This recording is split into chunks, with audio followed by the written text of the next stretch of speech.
All right, time for sports. Myers here with that, Mike. Some Grizzlies news for you, Hudson. We're going to talk a little hockey. The NHL did cancel all preseason games to the end of September.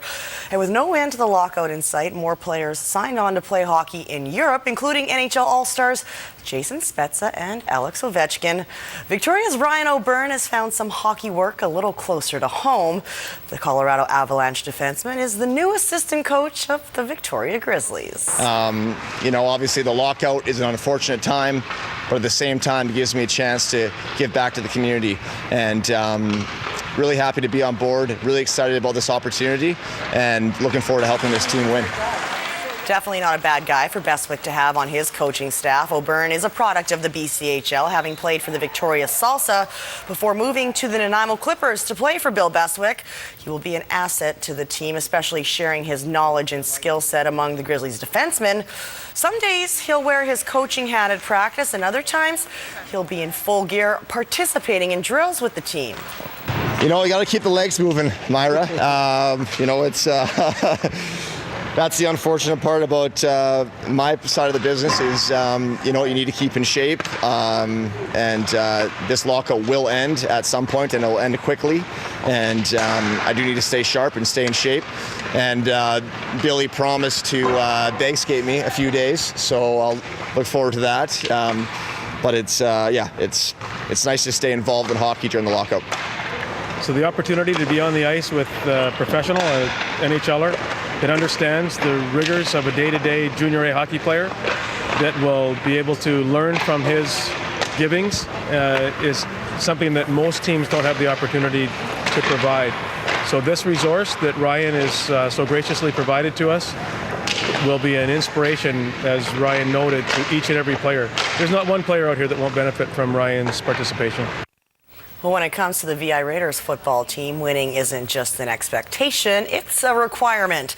So when the Raiders tied the Langley Rams in week 2 of the season, the Nanaimo boys took it as a loss. It was the first time in 30 games that the Raiders didn't post a win at home, and they are still angry about it. So this weekend they will head to Langley, hoping to return the favor. The Rams are a perfect 3-0 at home this season, but it's not just payback that the Raiders are searching for. Sole possession of top spot in the BCFC is up for grabs. Both teams have 5-0-1 records and have very similar points for and against. The Raiders admit that they may have been a little cocky in their first matchup with the Rams, but this time they will be all business. Before you can start worrying about what other teams do, you better be pretty good at what you're doing, or it doesn't make a difference. And we haven't been that good at what we're doing and that consistent. And even this last weekend, we had a big lull in the middle of the game when we had total control of the game. So, but we are getting better, and I feel a lot more confident in the way we're playing, and I'm excited for this match. We're trying to be a little bit more mature about it, a little bit more prepared, going into this week with the mindset of just hard work, nonstop hard work, and it's a cliche old answer, but at the same time, like, it's cliche because it works, right? So just coming into it with a lot of hard work this week and a lot of even keel attitude about it, instead of thinking like going into it with an automatic W. You got to go into it and earn your W. It's been a long time since a team in the BCFC has proved to be an obstacle for the VI Raiders, and they've grown quite accustomed to being tops in the league. But the Rams are currently ranked the number 2 junior football team in the country. The Raiders sit in third. Saturday will decide who the real football heavyweight truly is. Well, the UVic campus is a beehive of activity at this time of year. Doug Tate men's rugby squad is always full of young national team talent, and this year is no exception. Veterans like Phil Mack, Tony Lacard, and Nate Hirayama are back for another season. Even Adam Kleberger is back on campus helping coach while he rehabs his shoulder after last season's mini rebuild. And despite a loss in week 1 to the Marilomas, there are plenty of reasons to believe. I think this would for us would be a real important year. But the number one thing for me is that these young players are getting to play in the top league, and probably in Canada, and the Premier League has been retooled this year. There's only 8 teams in it, so every weekend is going to be a hard game. There's no easy games, and it's a home and away series. So, when we get our opportunities, we'll have to play well to win.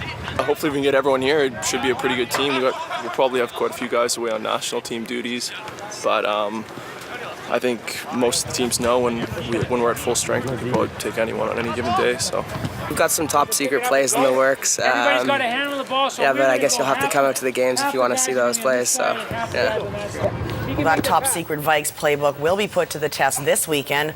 Once again, it'll be youth versus experience when they take on Capilano Saturday at Wallace Field.